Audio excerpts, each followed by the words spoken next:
నేను మొదటగా రైతు కుటుంబం నుంచి వచ్చినటువంటి నేపథ్యం అండి నాది.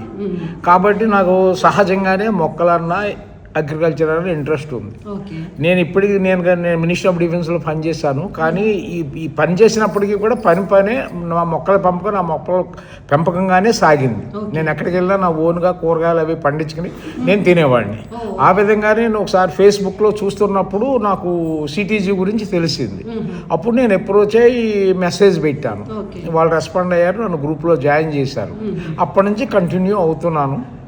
సిటీజీ ద్వారా అనేకమైనటువంటి లాభాలు నాకు కలిగినాయి. ఎందుకంటే కావలసినటువంటి మొక్కలు ఇస్తున్నారు, ఎలా పెంచుకోవాలో చెప్తున్నారు, తక్కువ రేట్లో శాప్లింగ్స్ కానీ మాన్యూర్స్ కానీ అందిస్తున్నారు.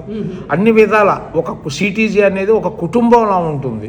కాబట్టి నేను చాలా ఎంజాయ్ చేస్తున్నాను త్రూ సిటీజీ. ఈ గార్డెనింగ్ అనే దాంట్లో శ్రమ అనేది కనిపించదండి. అసలు మనం శ్రమ పడుతున్నాం అనేటువంటి అసలు అనిపించదు మనకి. ఎప్పుడైతే ఏ యాక్టివిటీ లేకుండా ఉన్నామో అనేకమైనటువంటి ఆరోగ్య సమస్యలు వస్తుంటాయి.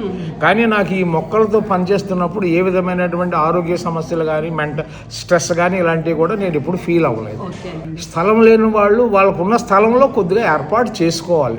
వాళ్ళ ఆరోగ్యం కావాలి, చక్కగా జీవించాలి అంటే వాళ్ళు ఏదో విధంగా ఉన్న దాంట్లో వాళ్ళు ఉన్న ప్లేస్లో కొద్దిగా ఏవో 2-3 మొక్కలు పెంచుకుని వాళ్ళు చేసుకుంటే మంచిది.